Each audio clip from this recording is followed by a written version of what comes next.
All right, we're going to call the meeting to order. It's Tuesday, April 23rd at 6:30 p.m. We will start with the Pledge of Allegiance. If everybody will stand, the flag is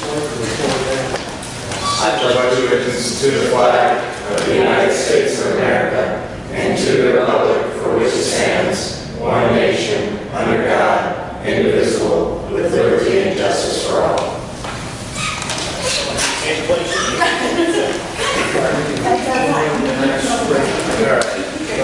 Everybody think about for being here tonight. The first item on the agenda is the approval of the minutes from the regular meeting on March 26th of 2019, which are attached. Has everybody had a chance to review those minutes? Do we have a motion to approve? Motion to approve the regular meeting minutes for March 26, 2019. Second. All in favor, please say aye. Aye. Motion carries. Those minutes are approved. Next is the executive session meeting from March 26, 2019. Motion to approve the executive session meeting minutes for March 26, 2019. Second.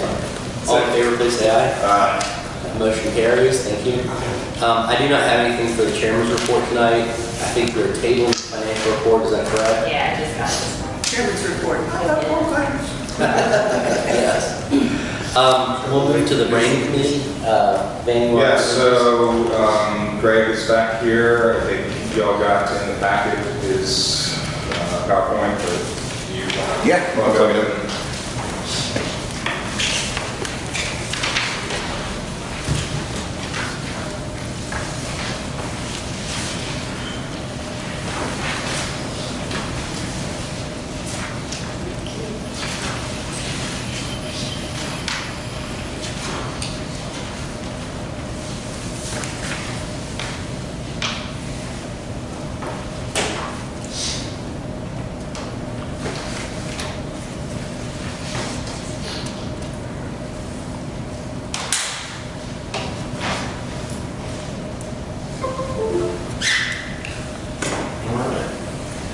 Want to intro this at all, man? no, go for it. Okay. Everyone, I mean, y'all all remember Greg. Yeah, so good to see you guys again. I think last time we were kind of talking broad strokes.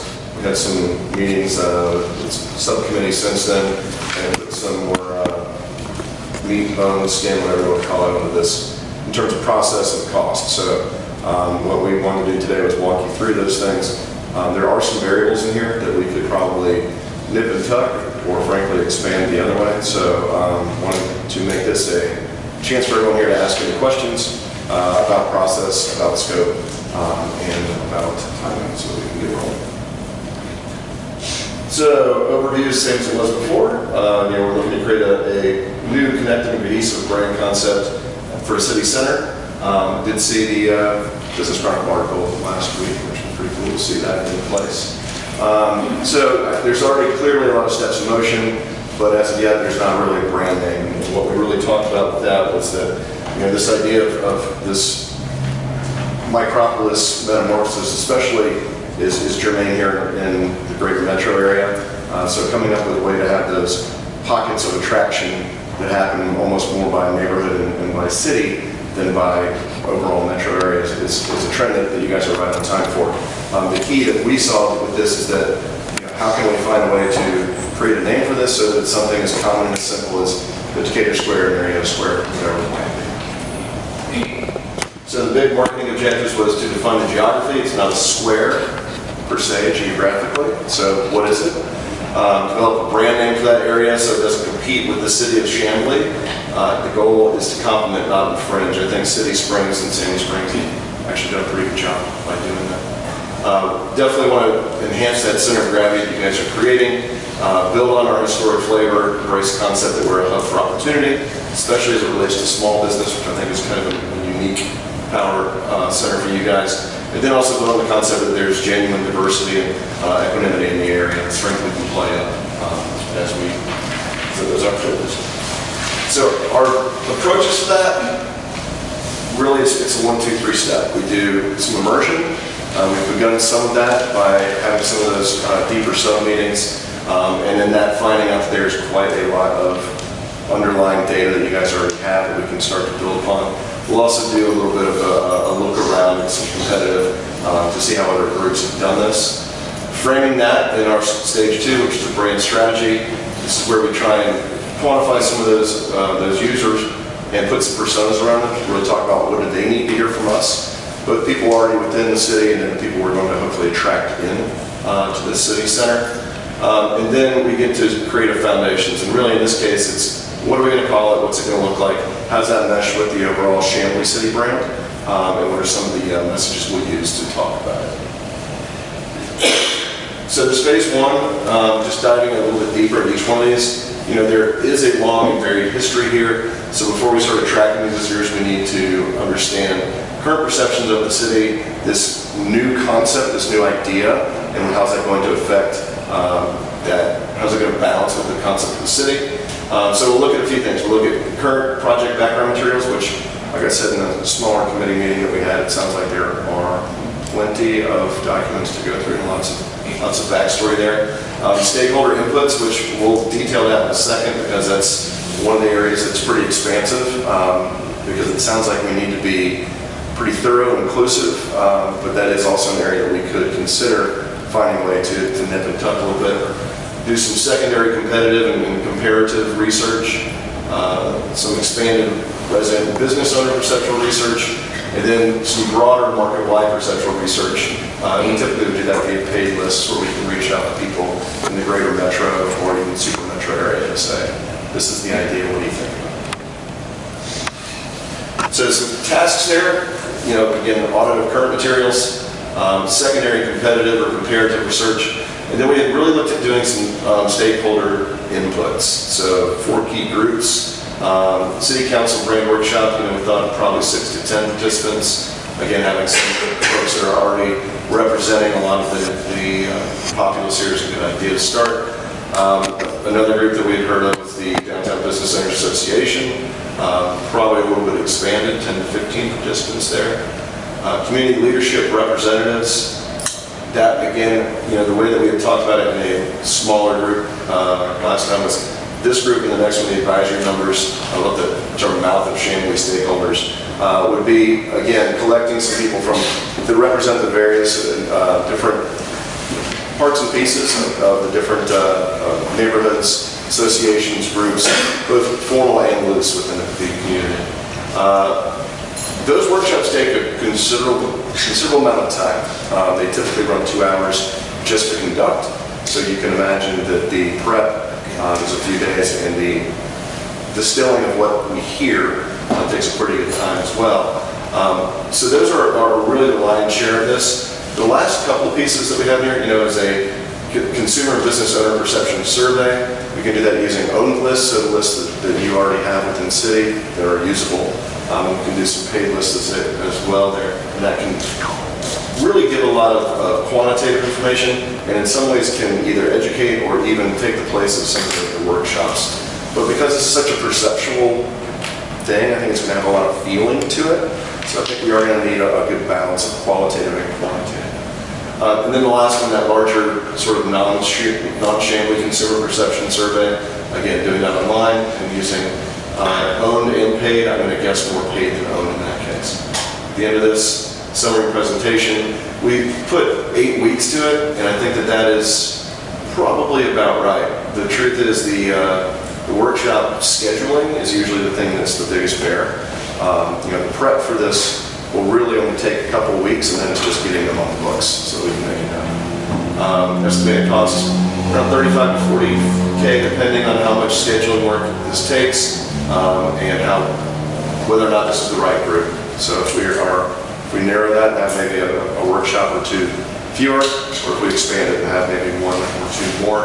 And then we also put recruitment costs in here. I don't think in this case we're going to have a lot of need for that. I get the feeling that especially with those groups that are closer to us, that are in the workshop space, they're going to be really willing and excited to give their opinions. We may have more than we even counted on.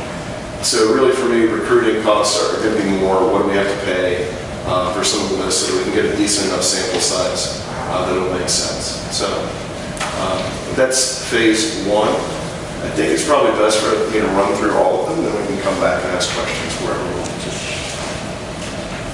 So phase 2, again, this is where we take some of the raw data that we've generated from a research report and find ways to translate it into what we call target personas, using those personas to build individual group need summaries and then seeing what the benefit linkage is across. At the end, we come to a positioning statement and a manifesto. Those are the things that will educate and guide the additional plan work that we do afterwards.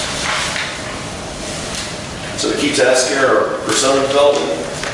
Again, those will be somewhat based on some of the quantitative statistical data that we have, but a lot of it will be the voices that we hear. We'll start to talk about people, and we like to do these far beyond, resident that is 25 to 34 and is a self-employed. We like to really get down to, is it self-employed ed, and start to really hang some personality on that person to really help it educate and make us think of these as individuals. Because if you market to individuals, you're going to actually have a lot more appeal to a larger group than trying to think about an amalgamated whole.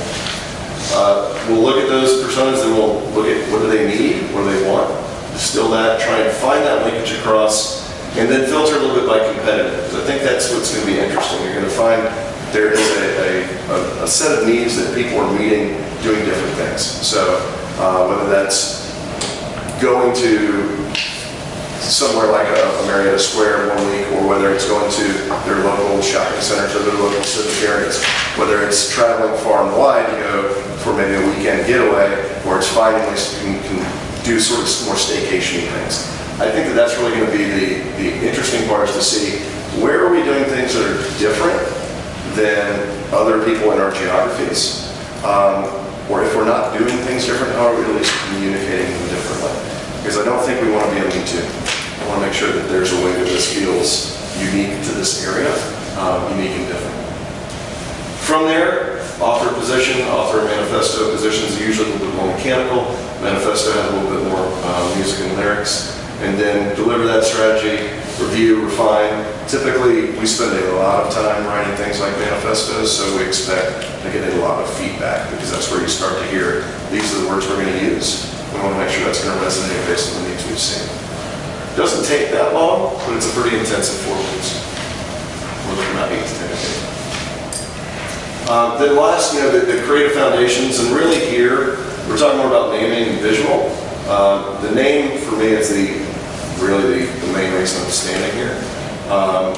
Coming up with how do we define that geographical space. If we look at it within the city of Chamblee construct, if we look at it as something that's more of a complement, again, I brought up City Springs as a specific example because I thought they did an interesting job of sort of juxtaposing themselves within the Sandy Springs, City of Sandy Springs nomenclature in a way that's a little bit different. It's funny, the defaults in many cases are Marietta Square or are Decatur Square. Other places that have kind of tried to fabricate or create a place like Atlantic Station, interesting to look at as a comparator, but I think that's really 90% of why we're here. Then the other will be the trick of coming with a visual ID that balances, that doesn't encroach on the city of Chamblee visual ID, especially because it's relatively new and fresh. So we want to make sure that we don't bump it completely off the rails. But we do want to think about what can we do to create a visual identity that makes us appealing as on its own, not just as part of the city. So tasks there, create a brief offering, which falls right out of that strategy we talked about in the previous phase. Name explorations, review, narrowing, and finalizing. We anticipate that to be probably 3 or 4 rounds. Initial logo design, which we typically do in black and white. Narrowing, refinement, selection. We have 3 rounds built in for that. Color palette exploration, refinement, finalization, 2 rounds. And then some key message authoring, some edits, and approvals to really carry that message of why we're calling it corner or green or square, whatever it might be. And then a style guide, development, delivery, so that you guys can really take this, go forth, and whatever materials you need to build going forward, from signage to websites to whatever it might be, you've got the playbook to do that. We put 6 weeks in here because it really is an iterative process. We have to finish the name before we even start the logo, and put 12 to 15K. Because again, I don't think we're going to have naming in a quite as broad of a field as many of the naming projects that come to us, where you've got kind of everywhere you can go. I think there is a natural construct for what we might call this. So I think we want to explore within that realm, but not try and get too crazy. I don't think we'll get really super abstract. So We had a phase X on here. I don't really think we need to touch on this too much today, but this would be if you guys wanted our group to help you think about, okay, now we've got this shiny new brand. How do we put the word out? What do we do? Certainly we love it when we get earned publicity like you guys did last week. This is a little bit more focused on if we want to evaluate some of the paid channels. Really, it's very budget driven, but the steps are pretty simple. What are the channels we think are going to meet the audiences we already talked about? What is the budget, the gas that we can put in the tank? How do we calendarize that?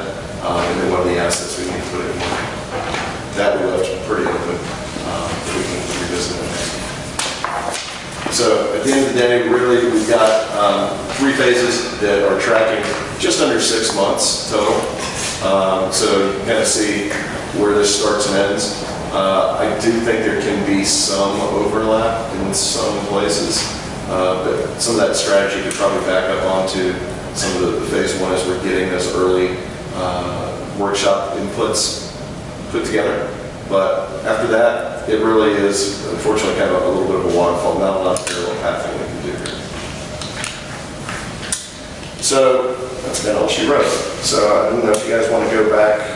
Sometimes it's easier to look at this in a macro sense here. Sometimes it's easier to go back to some of the individual tasks. So I will open it up for any questions you guys have. Well, I'm going to make a comment. It might be long-winded, but I'm going to make a comment. We have had so many meetings lately between the Arts Master Plan, the Seven Oaks, the comp plan, the LCI study that's now underway, the rail trail plan. It just seems like there's a wealth of information there that needs to be tapped. It needs to be tapped because we paid money to do it, and it's touched on so much already of what you're talking about. So I definitely, if we were to hire you, would like to see that effort made because there's no reason doing that. We talked about that in the brand committee about all those different things and pieces, and I think that's why you mentioned here a lot of the current materials, because we let them know that, there's a lot of stuff that you don't need to reinvent the wheel, because you're right, the Renaissance plan, the LCI studies. Yeah, I think we were joking around that this process would begin with a dolly and a bunch of bank boxes that would go back to our offices. And that's not atypical. I mean, when we did this, when we did a full brand strategy for Georgia Tech, it was literally 3 dollies worth. But you've got to start with what you've already done. Sure. I think what's interesting is that many times a community will have something that's really singular and specific. Something you guys have sort of 8 arms of the octopus all reaching out at the same time. So making sure those things are coordinated would absolutely be key. But at the same time, there's also a part of me that's sort of happy that I'm in this room to talk about one of those things, not all of them, because it makes it a little bit easier to focus on it.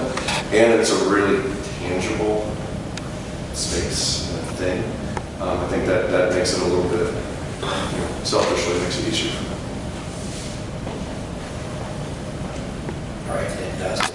Anybody else? Yes.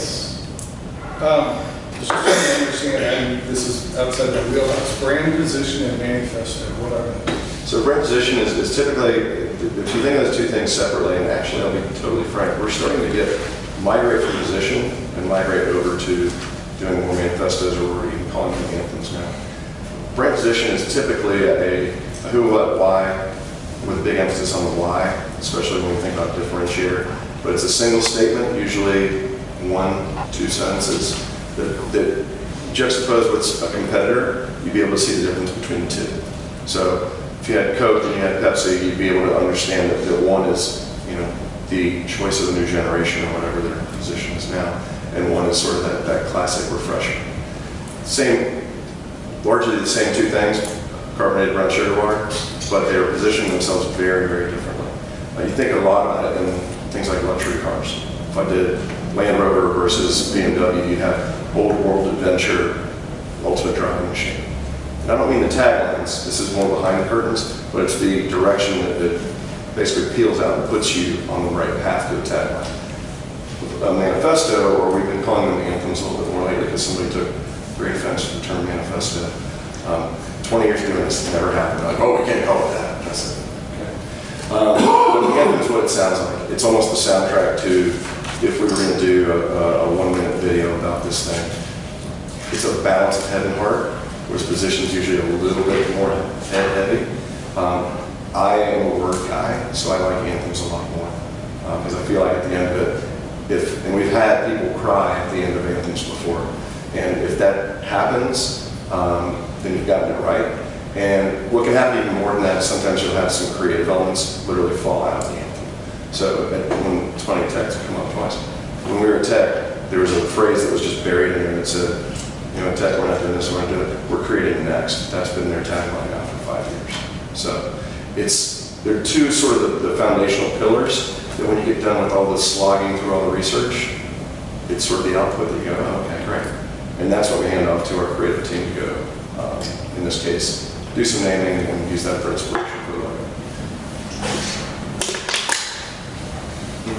I can send you some that are pretty far-ranging in the different clients that they have served, but they're usually, for me, it's a culmination of research. It's a culmination of distillation that really should have huge impact. So when Brian and I sat down and did the budget, we budgeted $30,000 for this area, but then it was like this extra money that we're like, all right, where do we put it? And we just started putting it in building improvements. So, you know, this plan is obviously more than the $30,000 we originally budgeted, which is why I sent the budget back out, because I think we need to discuss, you know, if we're going to go forward with Greg, when we do it.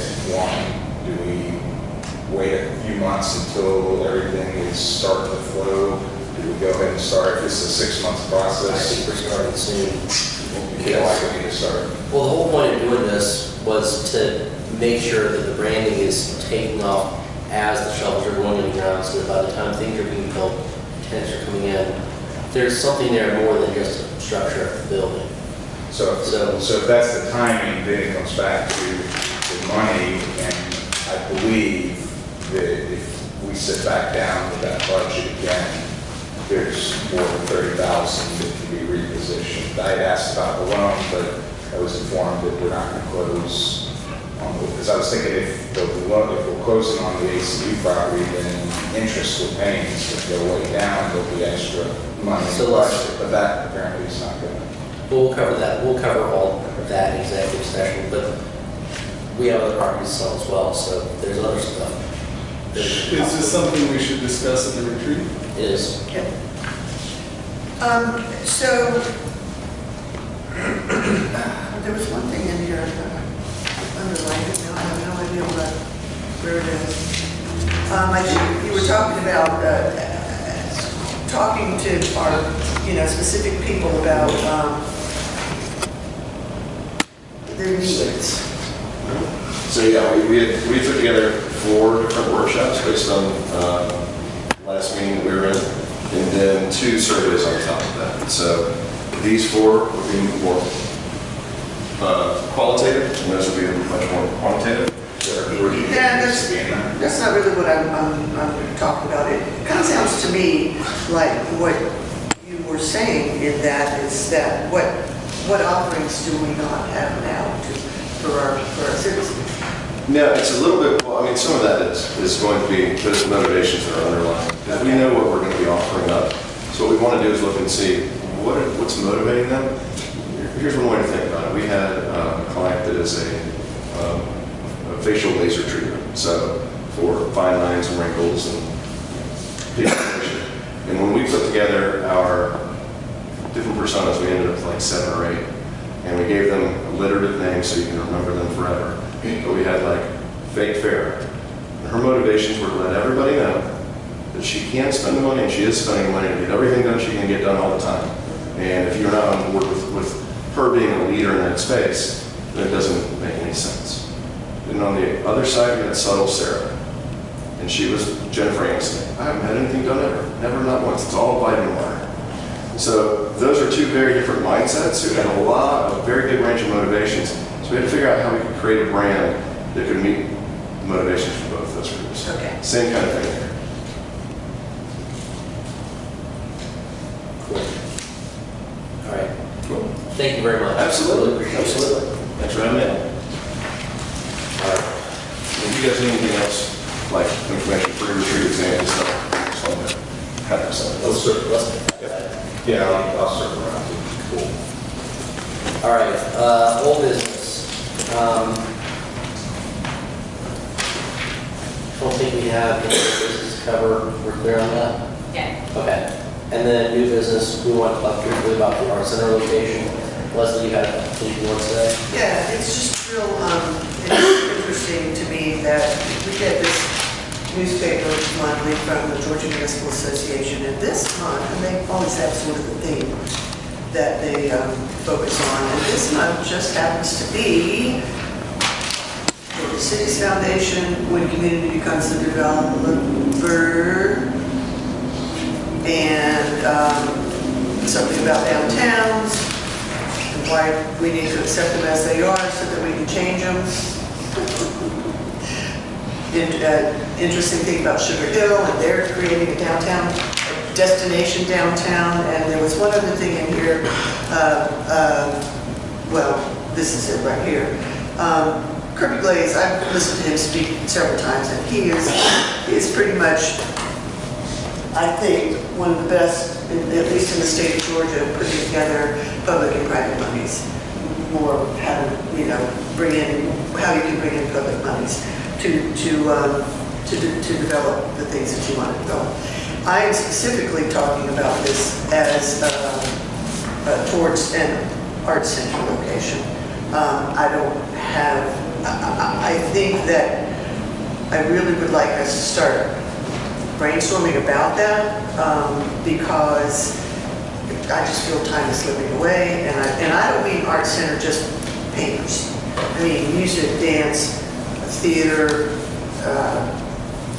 There's so many different ways that it can be manifested, and so many different things that can be included, which I think will be an incredible attractant to our downtown. So I would like us to think about starting to plan for that, to start having some serious conversations about it. We're about to launch, I think, in May. Yeah, our master plan will be presented at the Yeah. council. So I just want to put this bug in everybody's head because we've talked about it for quite a long time. I think it's time to start putting some teeth into the whichever way we're going to go. Okay. That's it. Thank you. And then there is one other thing. I'm only going to bring this up because I want us to be sure that, I guess maybe I need a little reassurance that we have proper liability insurance. DDAs need to consider property and liability insurance. And while I realize that we've discussed this before, I hope that we're still up to date on it. We probably just need to look at our policies. Yeah. We budgeted for it and paying for something. Yeah. I think we need to be clear on what it is we're paying for, especially as we've got properties and things like that. That's all. Okay. Fantastic, thank you. You as well. And with that, we have finished the agenda for tonight. Time for public comment. Welcome, public. If you have anything to say, this is your opportunity. Yeah, All right. I will. I think you all know me, but if not, Brianna Mercer. I would like, I hope, and having been on the branding committee meeting, that maybe more than one voice is going to present their process and financial considerations for the branding concept, and not just one person being considered for that. Okay. Thank you very much. Anybody else? All right. Do we have a motion to enter executive session? Oh, Dan had the I did actually. Can we revert back to new business? sure. Yeah, absolutely. And amend the agenda to talk about a CID consent for Peachtree Crossing? Oh, yeah. Yeah. Yes. Do we have a motion to amend Motion to amend the agenda to add CID consideration to the agenda. Second. All in favor, please say aye. Aye. It is now added. May I address the board? Yes, please. Moving from behind the children's car. Yeah. So I'd see Well, it's nice and quiet over there. I kinda like it. Well, they took a table out, so now we're scrunched in. Can't get you on film either. Well, film is one thing, but everybody got, great publicity behind business crime. I was sending emails and congratulating folks all morning, so congratulations. One of those things that was mentioned was the CID, and Catherine sent to me the proposed written consent order. I guess my office sent that to you. But when you probably different, she's working on like that, yeah. This is the Peachtree Crossing deal that's in one of our bond transactions. The DDA is the holder of the record title, but we hold it under a bond lease. So, in addition to correcting the name of the DDA, which is hardly recognizable, and checking the tax parcel identification, make sure we're talking about the right property. I don't think that the DDA will sign this if it does without the lessee, the beneficial owner of the property's consent, and perhaps without them joining units. For a couple of reasons. One, they have an interest in the property, and second, it's really their property. I spent a few minutes this afternoon looking through the bond documents, the assignment documents, and the loan documents. I didn't, to my surprise, find anything in there that seemed to address this. This would, as it's noted here, in fairness, it does not, what this would do would potentially subject that property to CID taxes or assessments. And how careless of the lenders not to have prohibited that because they prohibited everything else. So, the company is probably going to want to, and they probably should go back to the lender and get their lenders consent on this. On top of which, we have, the DDA is authorizing these grant easements and do some other things. Those things normally come up, but this doesn't. So I could not find on the basis of quick look authority to do it anyway. So if you look to pursue this, then I think we need a resolution authorizing the chair to finalize the consent for proper forms, to get rid of the backup documentation, including consents from the developer, possibly from the lender as necessary, and include the proper form and execute. Can't sign what's presented to us.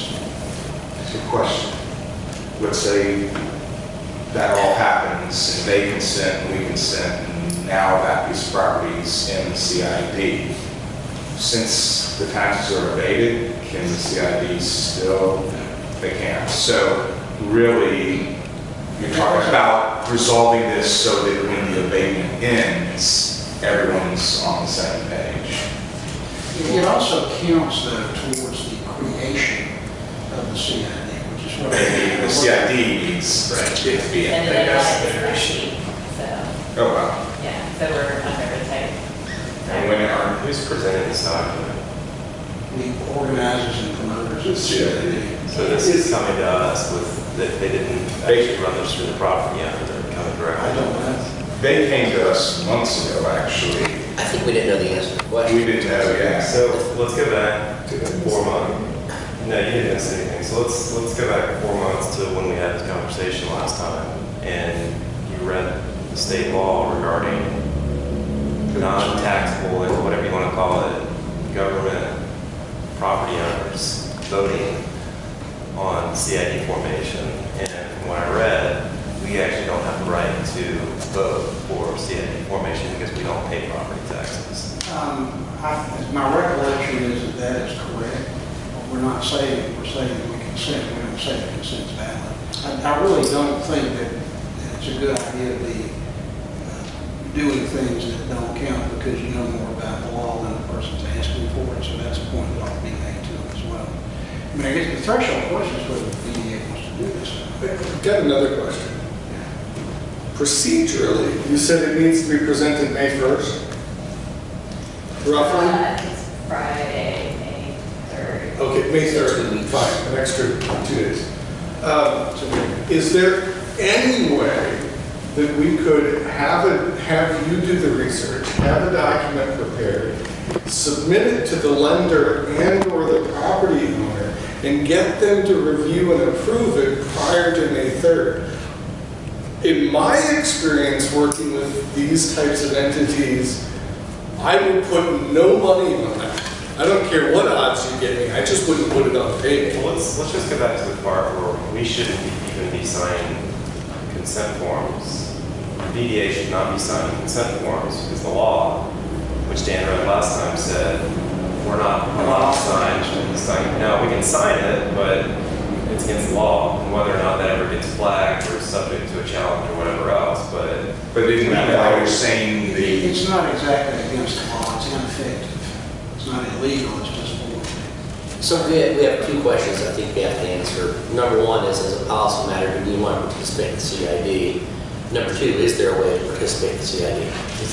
there's a question of do we want to participate, and then the second question you asked is, should we participate? And the third question is, are we willing to spend the money for our attorney to review and pursue something that we have no chance of doing prior to the deadline? Can't argue that. But incidentally, we passed the fees on it. Yeah, it wouldn't be charged us. Is the CID paying the fees? No, I think we wouldn't do it unless the developer wanted it done. If the developer wanted it done, then you'd have to pay transaction costs. But we don't know if the developer wants it done. Well, they were in here last month asking to reduce their property tax I know. assessment, so I'm pretty sure they don't want to now pay more. Yeah. yeah, but hold on, time out. We don't know specifically that they understand that this is benefiting them down the road. And we should at least ask the question, because aren't you going to be meeting with them here? Let them do this entirely. Because they can't do it without us. Again, my question comes down to, if I were them, I would say, give me something that says what I'm agreeing to, which in order to prepare that document is going to take significant time. So I just don't see how we can spend any effort to do something that we have no hope of getting done prior to the deadline. I mean, if we were starting 2 months ago, I'd give us a 50-50 chance. But at the same time, so I think Dan's question though is, Do you want to pursue it? do we want it at all? Because if we want to, then it's still not our problem, it's still the developer's problem. So if they want us to pursue it, then what we're saying is, we will help you by consenting to this, but we don't know if it's effective. We're not going to pass on whether it's effective or not. And by the way, you're going to put the bill for determining whether it's effective or not. And we're going to replace. So, Brian, forget your comment for a second and answer the question of, do you think it is in the benefit of our community to have that CMD? Without a doubt, but I just don't see, I mean, and we can ask the question, Yeah. but I don't know that there's anybody on their side of the table that could even consider it in a time frame that would, I mean, because it's not like we're dealing with a developer who owns it. We're dealing with an agent who then has to turn it over to a pension fund. So who's approached this exactly? So it's, The leaders of the city. the leaders of the CDDA have hired consultants to help push this forward. Have they not approached Peachtree Crossing? They see it as something, the hurdle is us with the consent. Okay, So that's- So they're not worried so Yeah, much about certainly. the. Yeah. So what about all the other DDA properties that we consented to? They haven't asked for that. I think because This of one the amount. It's the biggest piece of the Yeah. pie, and it gets them probably over the hurdle. Yeah, So so why- this is the key piece to Why are we get the hearing about CID. this 2 weeks Yeah. ago? Yeah. But then it just hadn't come up again. So, I mean, I remember when they presented it the first time, and we had sort of the same questions and the same kind of conversation, and we haven't broken this logic loop of whether if we're in support of supporting the CID, then we can tell them to go explore how to get it done. We can be in support of supporting the CID, but the intent of the CID is for tax-paying commercial properties within the district to vote, a majority of them to vote to tax themselves. It's not a tax-paying property. So That's the for us rationale to, behind that. For us, So it's- and I get that, but it will be a tax-paying opportunity, and the question is, will they be able to join after that? Yes. It's not will they be able to join. If the CID's formed, they're a member of the CID. But It's whether they're gonna have their they're not votes actually formed. paying any tax. So the question is whether we can effectively vote before. So, They may be Yes. excluded from the orders, of initial creation. So, and when it becomes taxable property, then they can expand the orders. what I would say We can is still that have that information. that if the CID, I'm fully in favor of a statement that says, if the CID entities, proponents, can get the approval of the property owners, I guess, or the agents, and their lender, I'd be more than happy to support it. I just don't see think that's the way any we should. chance of that happening in the next. Well, that. So we have the same problem Care about that. with the properties we own. But they haven't come to you saying tables and chairs and. I think there's a 75% threshold on value, and maybe because of the high The value of that, Exactly. Yeah, that puts them over the top. yeah. I mean, 68 property, million. I think, okay, I think my opinion would be is if the property owner were coming to us saying that they want to be a part of it, then we should do it, but I don't know if we should necessarily lead the charge. No. I do think it's something that we should I don't think we should. encourage, which I think is what we were saying last time. Yeah, that's exactly what we said last time. But don't sign anything and let the I certainly CID. don't spend and- our, But We if should we should also possibly, give the CID folks the direction that you need to go get it from the owners and not necessarily. well, we are the, so for Peachtree But- Crossings, yeah. Are y'all meeting with Peachtree Crossings next week? I mean, I emailed them, so we don't make a day. And Almost at which ready. point, Time to take care of it. I would tell the CID folks that they want to, I'm happy to have a motion that says we will support it if the CID can get the buy-in from the Peachtree Crossing. Dan, you the best way to do it. Our consent subject to or contingent upon. And I think we are reserved ultimately decision with the chair. Those things, not without the development consent, not without the lender consent. With those consents, still need to make a decision whether we should do this, given the fact that it's not there. And when that's explained to the CID, there's probably no warnings. That may be the place to start. So you Yeah, come in because with the consent. they're not Yeah. collecting taxes for 7, 8 years. So our vote shouldn't count anyway. These things are sometimes sloppily administered, you might imagine. They can't do this because they look like the assessors have us as a record on the property, so they went with the record on the property. Okay. All right. We have, we're in touch with this stuff. We're not sending you an email tomorrow. I want to see the chief forward to the guy and see whether they want us to do anything, what we want us to do. They don't have to meet with the company and bring this up and say, what do you want us to do? In the interest of time, the chair probably has a continued authorization to sign it and be satisfied. If the board wants to support this, if not, then no motion will do anything. I'm inclined to support it, It but doesn't cost us anything. But we're going to start spending. we're not. No, we're not. No, Dan's going to spend some time tomorrow that we're going to get a bill for. I'll be happy on it. I think it's a nominal amount. It's a nominal amount of time. It's really painful, and it pains me. I mean, some of that too is the consultant they initially had on this project, got another job offer, he's not Yeah, working he at the left. state anymore. And so when this was handed over to other consultants, I mean, they've been scrambling to try to get this done. And their understanding, they do believe that all they're waiting on is consent form from us, because on the CAP properties that haven't immediate, CAP signed the consent form. So they're under the understanding that that's all that's required. You're talking about Shannon West. The Yeah, cat, maybe that's- the cat signed off on it. So there you got the same scenario. So somehow Shannon Plaza, which is being evaded by the county, not us. Perhaps they read the provision differently, or perhaps they Yeah, didn't. When did they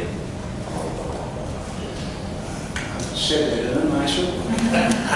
It's kind of a silly conversation. I agree with Brian, it's probably not gonna happen because of the timing of it, but I think we should at least give Dave the ability that if the planets align and it can all come together in time, that per what you said, consent from the lender, consent from the developer, that Dave could And say the yes. process, same thing. And that process- General consensus, I would agree with You that. may even want to ask the CID people to join you for part of your meeting with the Beach Street Crossing people.